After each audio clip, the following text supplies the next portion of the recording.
سلام بچه‌ها، چطورین؟ خوش اومدید به یه گیم پلی دیگه. همونجوری که گفته بودم اسنایپ گذاشتم. خداییش چه شاتی زدم. کاری نه بچه، لوکاس این سیزن نمیگم بافه، نمیگم نرفه، هم بافه. آقا نظر من بافه. خداییش نگاه کن. بعد دارن میگید چیتر. آقا چیتر نیستم، صدا پا میگیرم. صدا پا همه چی تو گیم مهم‌تر بچه. یکی صدا پا، یکی ایم خوب. اگه میس بدی به درد نمیخوره. سعی کن آقا از یه دونه تیر قرار بزنی اون یه دونهش بخوره، نه که 5 تا بزنی یک تیش بخوره.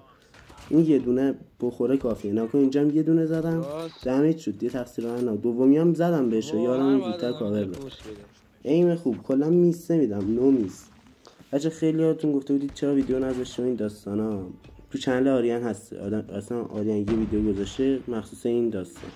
برید حتما چنلشو ساب کنید، ویدیوش هم لایک کنید، اون ویدیو هم حتما ببینید بچه‌ها، حمایتش کنید. و شاید بگید چرا الان کلا اسنایپی، یارو داره راش میده اسنایپی. آقا ویدیو اسنایپه، باید اسنایپ باشه. اینجا هم زدم بهش نخوره. آقا کمپو نگاه کن، خطگیری نامنظم میکنید. چه نه خطگیری، تو رو خدا درست خط بگیرید، حتی خط بگیرید تا ولی درست خط بگیرید. نگاه کن موومنت میس نباید بدید بچه‌ها، میس ندید آقا. ببین خدایا میس ندید بچه‌ها. ویدیو رو لایک کنید اگه ویدیو رو تا الان لایک نکردید. هدشات رو ببین، هدشات نمیگه، هدشات.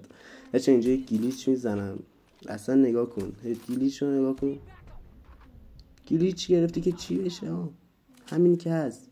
اسنا بچه‌ها حتما اگه بخواید البته دیگه لوکاس هم اتچمنتشو دارید.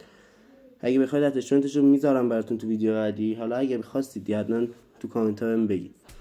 بچه‌ها یادم رفت دوره اینو بگم، حتما تا اینجا ویدیو اگه همراه من بودی چنل رو ساب کن، ویدیو رو لایک کن، کامنت انگلیسی بذار، کامنت بذار از چه گان یا چه اسنایپ، چه شاتگان، چه ماکسیمال، هر چی که دوست داری براتون ویدیو بذارم.